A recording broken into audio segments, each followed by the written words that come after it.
자, 보면 풍선효과 얘기 되게 많았었죠. 2월까지만 해도 수용성이 들썩거린다.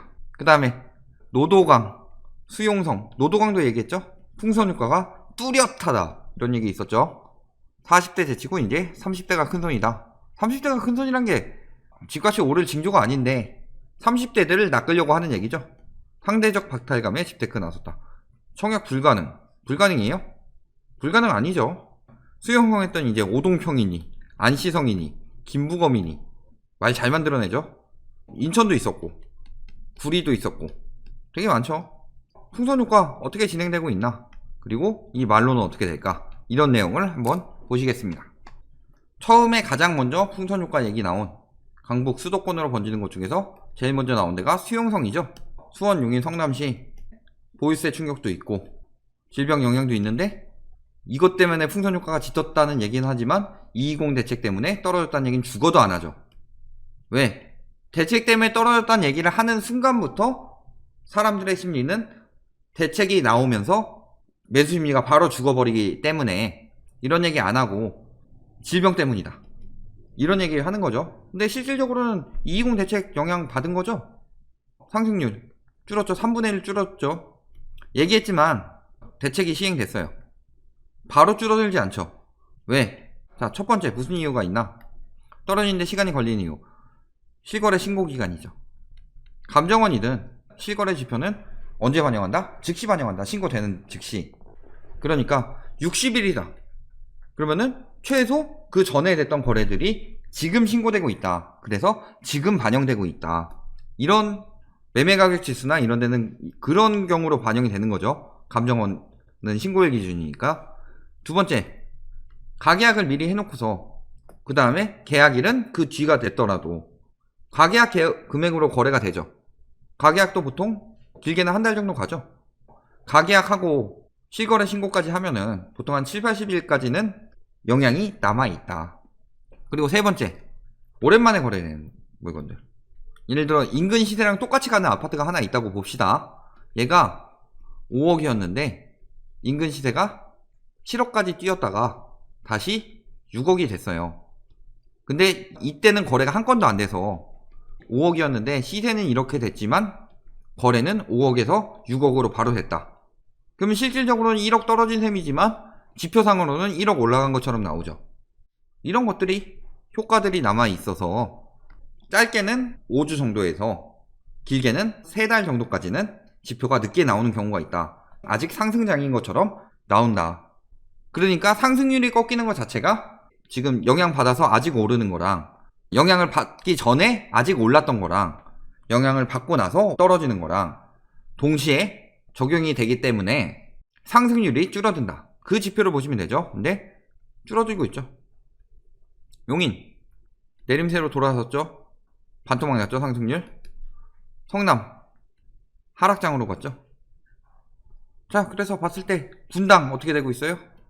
특히 성남은 지금 다 하락하고 있는 건 아니고 당시 수용성에서 수정하고 중원구는 수용성에 들어가는 거고 당시에 분당은 수용성의 그 성남이 아니었어요. 지금 분당 어떻게 됐다? 분당은 이거 이후 최대 낙폭인 마이너스죠. 기록하고 있겠다. 과천도 조정량이다. 거품 심하게 끼고 주변 지역 선도하는 도시들부터 하락세가 먼저 나타나기 시작하더라. 어디? 제일 많이 꼈던 분당하고 과천부터. 과천은 또 이거 영향도 있죠. 전세가 떨어지면서 여력이 무리가 생긴 것도 있죠. 왜? 전세가가 왜 떨어졌어요? 과천의 전세가가 오른 이유는 딱 이거예요. 지정타 분양받으려고. 과천이 한 4,500 정도 되는데 평당 지정타는 한 2,200 정도면 되더라. 그러니까 지정타 분양받기 위해서 로또 분양이라고 생각하고 가서 과천 살지도 않던 사람들이 전세 살아서 이거 노린 거죠. 근데 2년으로 연장되니까 쭉 떨어지기 시작하는 거죠. 강남도 완만하게 떨어지는데 과천은 쭉 떨어지죠. 의무 거주기간 2년으로 늘어난 거 가장 타격 많이 받은 애가 과천이다. 어차피 하남 같은 경우는 1년이든 2년이든 그 이후 걸 보고 들어간 거기 때문에, 아니면은 강남 4구 쪽에서 이주 수요가 거기까지 밀려 나왔기 때문에 나중에 다시 들어갈 때까지는 기다린다. 그러니까 괜찮지만 과천은 안 그러니까.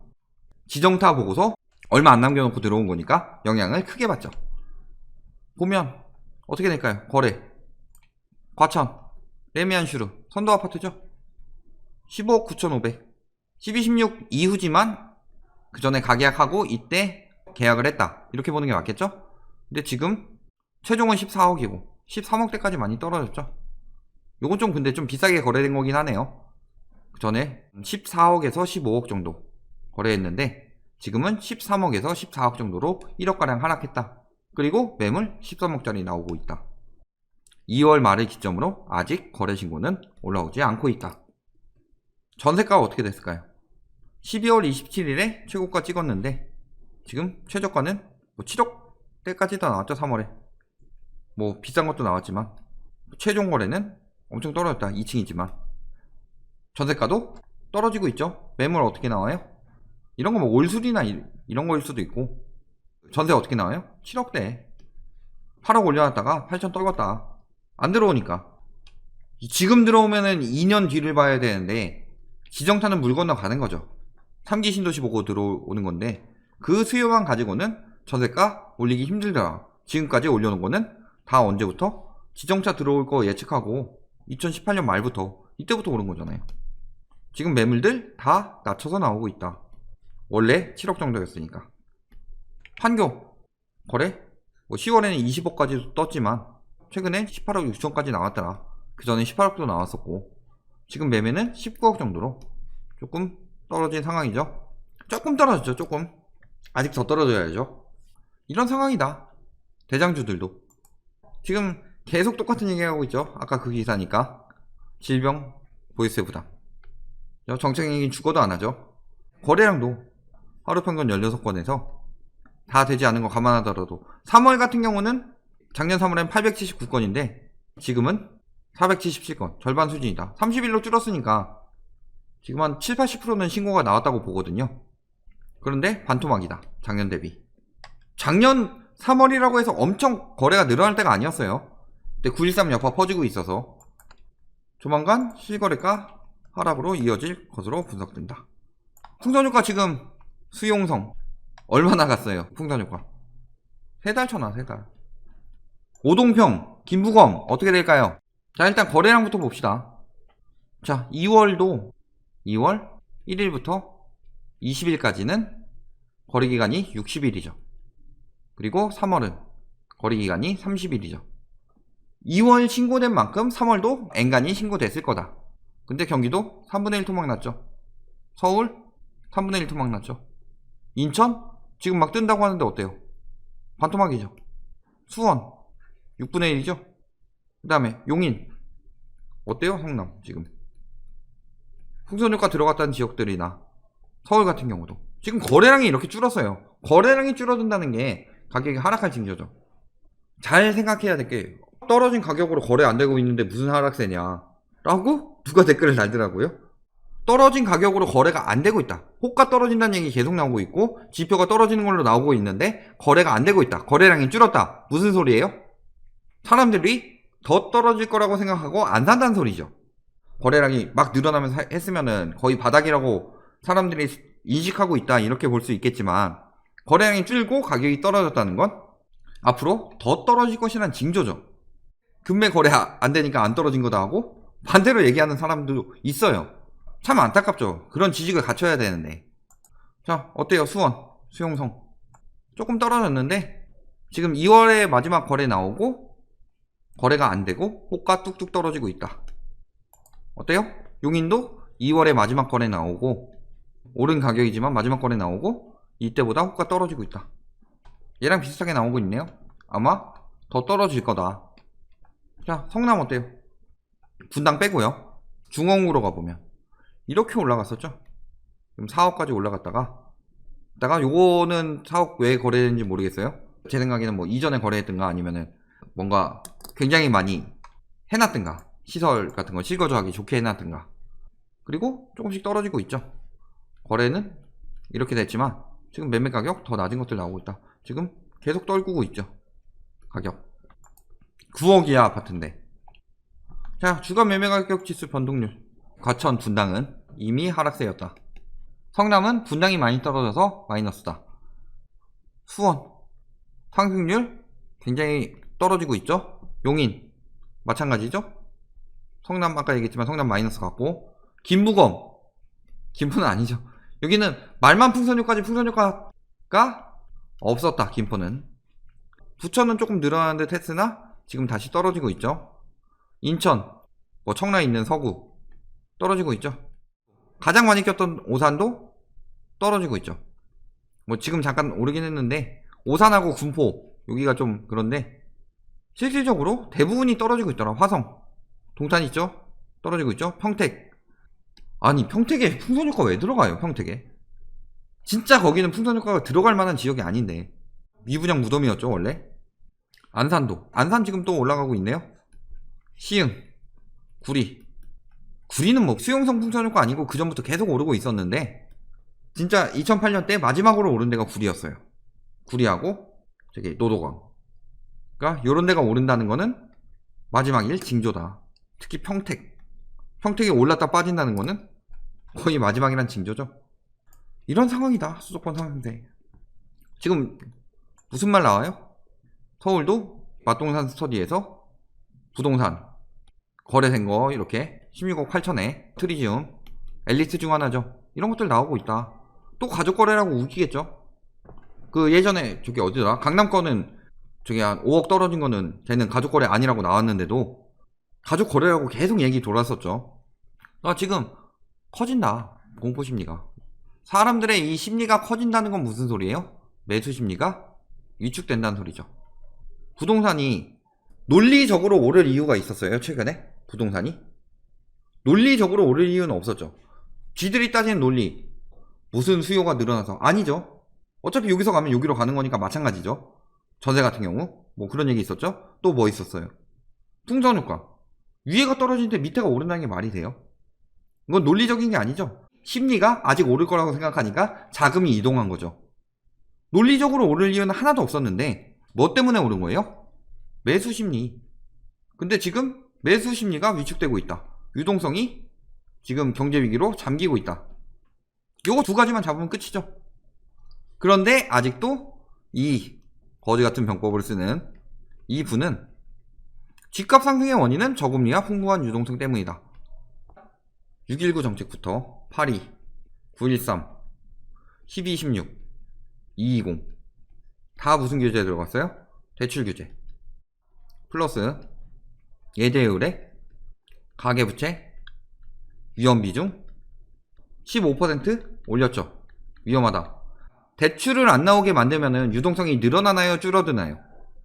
아무리 금리를 낮추더라도 대출 규제를 하게 되면 유동성은 줄어들죠. 근데 계속 풍부한 유동성이다. 우기는 거죠. 지금 유동성 잠겼어요? 안 잠겼어요? 시중 유동성 보세요. 얼마나 잠겼는지. 지금 개미들 주식 들어가서 피 보고 있죠. 솔직히 뭐 바람직한 현상은 아니지만 유동성이 그쪽에서도 줄고 있다. 가계 유동성이. 얘기했죠. 전체 광의 통화량분의 M2 통화량이 줄고 있다. 그리고 M2 통화량 중에서 가계 M2 통화량이 특히 줄고 있다. 2년 내에 가용할 수 있는 그 비중이 계속 줄고 있는데 저는 지표로 보여주는데 말로만 하잖아요. 금리 떨어지니까 유동성 늘어날 거다. 맞아요? 우기는 거예요 계속. 몰라 무조건 금리 떨어지면은 유동성 증가야. 금리가 왜 떨어져요? 지금 기준금리가 떨어지는 이유가 뭐예요? 유동성이 막혀서 기준금리를 떨어뜨렸는데 유동성이 풍부하니까 풍부한데 기준금리까지 떨어뜨렸네? 일단 개소리 날리고 있는 거죠. 지금까지도 이렇게 투기 조장을 하고 있어요. 안 잡아가고 뭐하나. 근데 거래 이렇게 되고 있죠. 부동산 심리 잡혔으면 끝이에요. 맛동산 카페에서도 지금 하락 시그널 얘기하고 있잖아요. 하락 걱정하고 있죠. 지금 심리 살리려고 계속 이러고 있는 거죠. 집값 하락 요인은 이거 생겼는데 왜 그건 다 무시하죠? 머가리가 없거나 아니면 사기를 치던가 둘 중에 하나죠. 저는 후자라고 봅니다. 굉장히 오래 있었던 사람이기 때문에 그 정도로 머리가 안 돌아가진 않을 거예요. 자, 인천 풍선효과 경기 인천 이거 얼마나 갈까요? 수용성 3달 갔어요. 강남 7개월 갔죠. 강남에서 노도강 강남보다 늦게 오르기 시작했죠. 12, 16 이후 3달 갔죠. 더 외곽으로 빠지면 얼마나 갈까요? 답은 나와 있다. 군포 오산처럼 미친 상승세 계속 보인다 구리처럼 당연히 조정대상 지역 지정되죠. 그러면 무슨 소리예요? 지금 오르는 가격에 산다? 한두 달 내에 팔 수 있어요? 아니죠. 못 팔죠. 지금 심리 떨어지고 있는데. 그리고 그 사이에 조정대상 지역 걸려서 지금 파는 사람들이 돈 버는 거고 지금 사는 사람들이 설거지 하는 거예요. 모든 풍선효과 지역은 그래요. 진짜 부동산에 굉장히 빠삭해가지고 빨리 치고 빠지는 갭투기꾼들 가끔 있겠죠. 한두 달 만에 치고 빠지는. 수원에도 그런 투기꾼들이 있었어요. 극히 소수고 대부분은 잃어요. 작전주예요. 작전주 풍선효과는. 예를 들어 뭐 신약 개발됐으니까 사세요 해가지고 샀는데 막상 그거 임상실험 안 거치고 뭐 제대로 안 된 거니까 나중에 쭉 떨어지는 것처럼 풍선효과니까 거기서 쭉 올라갔다가 작전주처럼 쭉 빠지는 거예요. 지금 팔고 빠지는 거라고. 이런 거 들어가면 안 돼요. 규제 적용에도 오른다. 이거 뭐 강남도 똑같은 거죠. 마크 보면 누구예요? 지럴드죠. 오른다. 조정대상 지적 이후 올랐다. 바로 떨어질 거라고 생각하는 것 자체가 부동산에 대해 개뿔도 모르는 거죠. 부동산 전문가 근데 실질적으로 조만간 꺼진다. 누구? 함랩장도 지금 그 얘기를 하고 있다. 물론 임대 전세 오른다고 아직도 호도하고 있긴 하지만 전세 수요가 쌓일 수 있다고는 하지만 조만간 떨어진다. 나머지들 부동산 114에서 얘기했는데 뭐 연구소 이거 다 원래 투기 조장하는 그런 데인데 다 떨어진다고 예상하고 있다. 결론 거품 많이 낀 데는 떨어졌다. 그리고 풍선효과 선도 지역부터 떨어지고 있다. 상승률 감소하고 있다. 거래량 안 팔리고 있다. 그럼 지금 풍선효과 들어가는 지역은 당연히 떨어질 거다. 더 길게 얘기할 필요 없죠. 끝.